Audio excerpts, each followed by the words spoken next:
Hello there. I have read a ton of articles recently, not a ton, maybe a couple, but I've seen a lot of comments in various Facebook groups I'm in. I've had a couple of questions about it. The CRA has been sending out education letters saying that basically taxpayers may not have been eligible. Based on the CRA's records, they're not eligible for the CERB payments that they received, and they have to pay them back. In some cases, this is a significant amount of money. I think one woman said she had to pay back on her education letter was like $14,000 or something like that. And they're suggesting that you pay it back by December 31st. So a couple things. First thing, the December 31st payment deadline is not a deadline so much as a suggestion.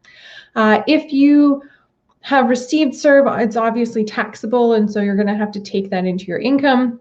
And what the CRA is saying is that if you pay it back by December 31st and you were not eligible, then you don't have to take that into income for the December or for the 2020 year, which is beneficial because if you did not qualify for it, then you're going to have to pay it back at some point, and taking that into your income means that you may not be eligible for some benefits for the 2020 year. So what I mean is, like, the child benefit is partly based on income, the GST credit in Ontario, the Ontario Trillium benefit. So there are various different benefits and stuff like that that are based on your income, and that could be negatively affected if you have to take CERB into your income. And especially if you didn't qualify, like you have to pay it back anyways, it's going to affect your benefits, and then like you'll be able to take a reduction later. But what can you do about it? You receive this letter, it's scary, it's the CRA saying, oh my goodness, you didn't qualify and now you have to pay us all this money. What can you do about that? Well, the first thing I would look at is, what was your income in January and February, or the months prior to when you applied? So maybe you didn't apply for the first one, but you applied for the second one. In the 12 months before you applied, did you make that $5,000? There are some people who they're getting this letter because the CRA doesn't have their January and February income on file yet, so they just don't know. Some people made that full $5,000 in January and February. So if you made the $5,000 in employment income or net self-employment income in January and February, don't worry about your CERB education letter. You can just, like, you were eligible, don't worry about it. If, however, you did not make enough in January and February, or you're looking back at last year and you're like, man, I only made 5,000 gross, but I only netted like $1,000, then one of the ministers has suggested that perhaps you could adjust your 2019 tax return and not claim your expenses. This would mean that you would have to pay tax on the income for 2019, the additional income. There'd be interest on it, but it would be less than the amount that you received in CERB. Here's the thing.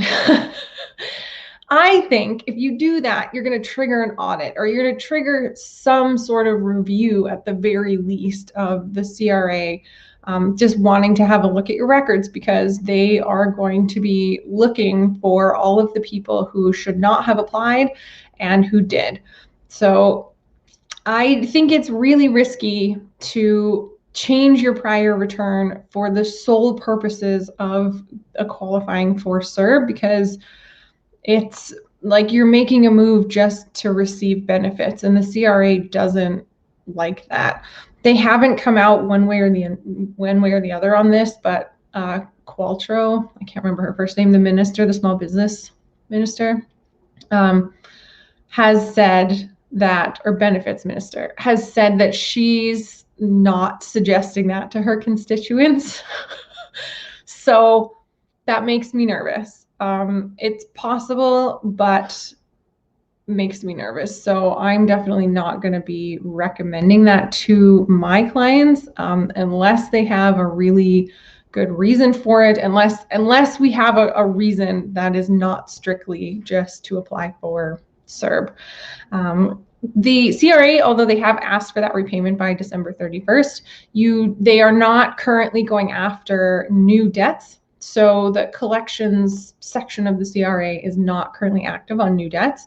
So you don't actually have to pay it back by December 31st. They haven't set a deadline for that repayment just yet. I would expect it to be by the end of the year 2021, so December 31st, 2021. Only because they tend to want repayments in 6 to 12 months of debts, but because they're not going after new ones, I'm thinking probably it'll be next year. Also, that would mean that you'd be able to deduct it in your 2021 tax return, and then it wouldn't be drawn out over multiple years. So, yeah, there's that weird option, but I would definitely talk with the person who did the filing for you and just see whether that's going to work for you, and like if you have a reason for it that's not strictly to qualify for CERB.